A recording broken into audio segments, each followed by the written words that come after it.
From the National Newsroom of the Canadian Press, I'm Karen Rebo. Canada is pushing for safe, equitable adoption of artificial intelligence at the United Nations, where Canada's ambassador to the world body says AI is a significant priority for his team.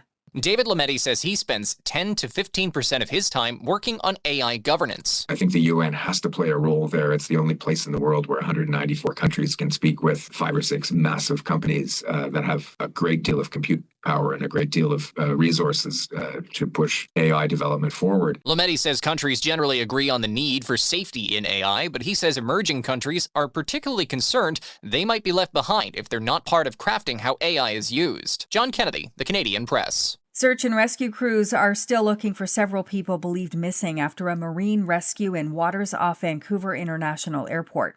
The Joint Rescue Coordination Centre in Victoria says a civilian boat had reported before noon yesterday spotting people in the water without flotation devices, about 18 kilometers southwest of shore.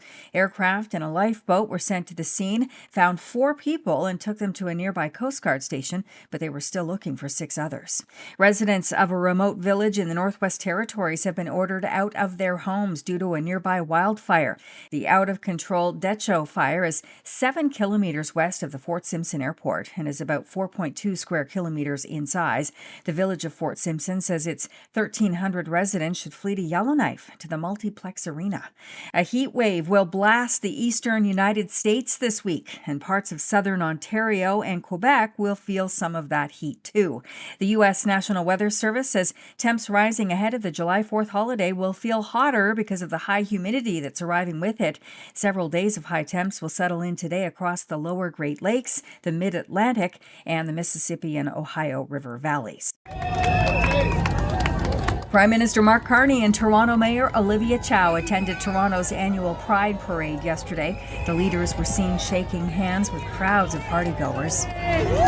Toronto Pride bills itself as the largest festival in Canada and the second largest pride in the world. And roars of joy were shared by soccer fans across this country after Canada beat South Africa 1-0 in yesterday's nail-biting World Cup knockout stage match in LA.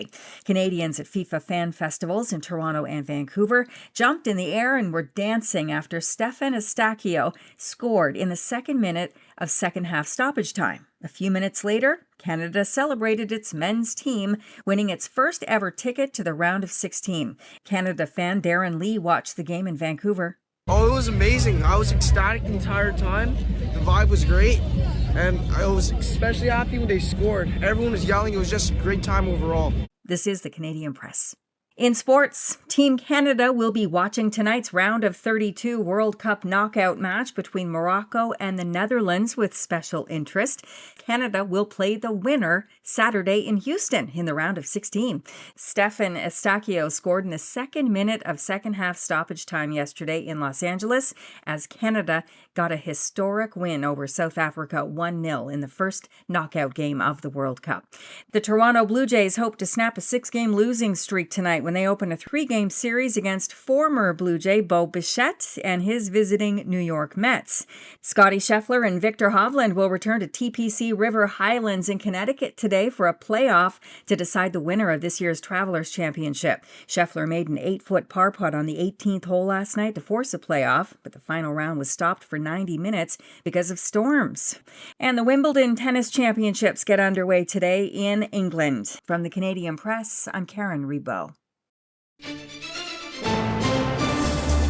Thanks for listening. Don't forget to follow and subscribe. For more of today's top stories, visit thecanadianpressnews.ca.